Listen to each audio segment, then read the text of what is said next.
So after days of anticipation, it is finally here. Star Wars issue number 8 has just released today, and we're going to cover it, of course, extensively. But what I do really admire is how they're propping up new characters and getting us intrigued. Since the Star Wars series release, we really got to know Commander Zara. Now more, she's being propped up by the Empire to ascend to the position of where Tarkin once stood. Is she worthy, though? We will learn with time, as Darth Vader said. But what today's focus is about is finally we get to hear from Palpatine what he really thought about not only Tarkin, who is now deceased as the Death Star has been destroyed long ago, but also about Thrawn. In fact, there is a conversation right now happening in this comic on Coruscant after the Cloud City duel between Vader and Luke, where Darth Vader travels to the Imperial Palace to talk to his master. In that conversation, it is revealed the truth about Thrawn, about what Palpatine actually thought of Thrawn and how Vader might be inferior tactically to him. We're going to talk about that shortly, but it starts in the Kessel mining facilities where stormtroopers are standing guard, and up above,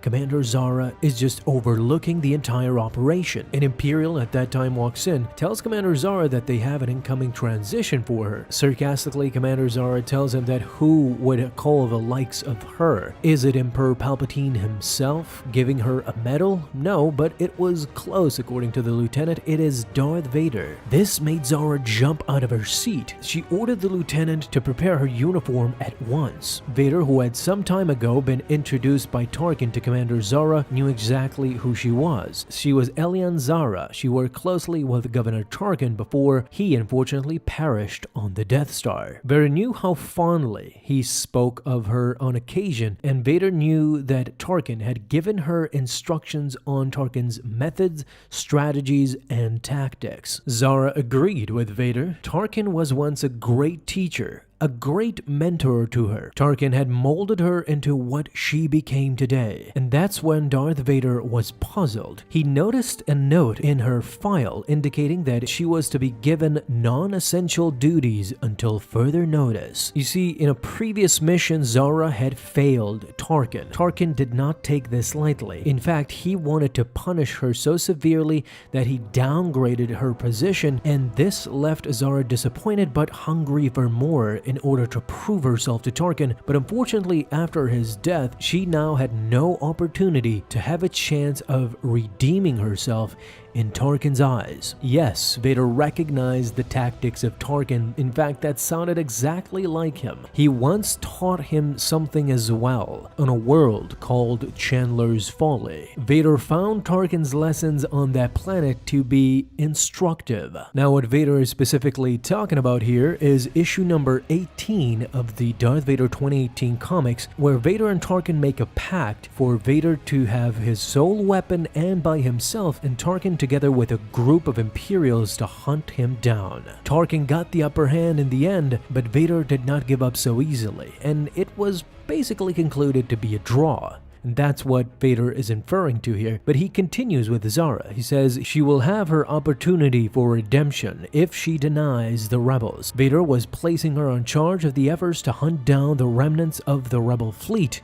and she will be giving all the necessary resources. Of course, this left Zara just clamoring for more. She will not fail him, and Vader assured her to not do so, as now not only Vader knew her name, but the Emperor knew her name as well. This will either be the greatest opportunity of her life or the worst moment of her life. Time only will tell. Now, how, you may ask, Vader came to this conclusion? Well, on that conversation that we talked about between Vader and SIDIOUS, according to Vader, after destroying them on Hoth and trapping them on Cloud City, much of the rebel fleet has just scattered into smaller cells. But Palpatine was determined. They are to be hunted down and destroyed, every last ship, every last rebel burned to ash. It must happen now while they're at their weakest, disorganized and afraid. Vader asked, is that his final wish? But now Palpatine went into pragmatic mode. You see, in the past, Thrawn or Tarkin would be the perfect people for this assignment, but both of them are now gone, and few in this empire had risen to the level of their skill. At first glance, you might be thinking that Vader is actually elevating Thrawn and Tarkin above Vader, which one could make the case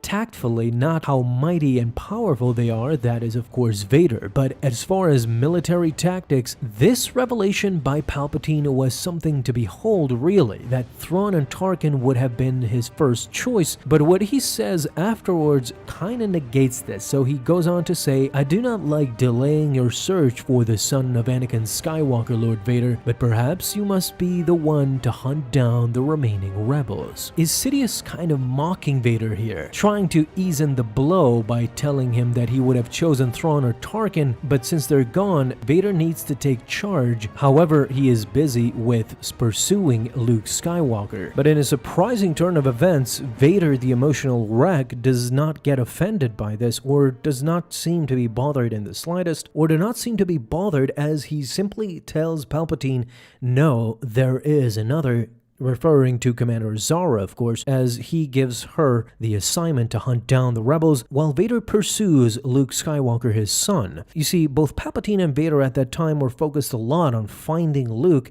and turning him to the dark side, while the rebels were minuscule at this point. However, Palpatine knew the importance of crushing them while they were weak. So it would have been amazingly interesting if Thrawn or Tarkin were still alive. Would there be a conflict between Vader or those two, between Thrawn possibly, as militarily they were far superior thinkers than anybody else, maybe even Vader, who often gives in to his emotions. It's something to think about, but the mere mention of Palpatine uttering the words Thrawn or Tarkin leaves us unfortunately wanting for more, but both of those people, as Palpatine said, are gone. Now we can only see them getting mentioned once or twice there. What do you think would have been the Imperial military if Thrawn would have still been around? I mean, certainly there's an argument there to be made about Thrawn and Vader, and sandwiched in between it's Tarkin as well. These people were very, very aggressively pragmatic when it came time to military operations, tactics, and long-term results, not just short-term. In the Rebel series, you can actually see Thrawn being his mighty, mighty self with his big brain plays, and I would imagine that Tarkin and Vader were more so.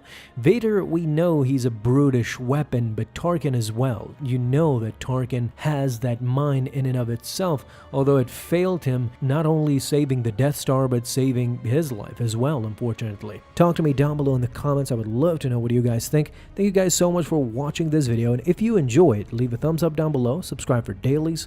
Now you can have an awesome day, Star Wars fans. I'll see you in the next videos, and may the Force be with you. Until then.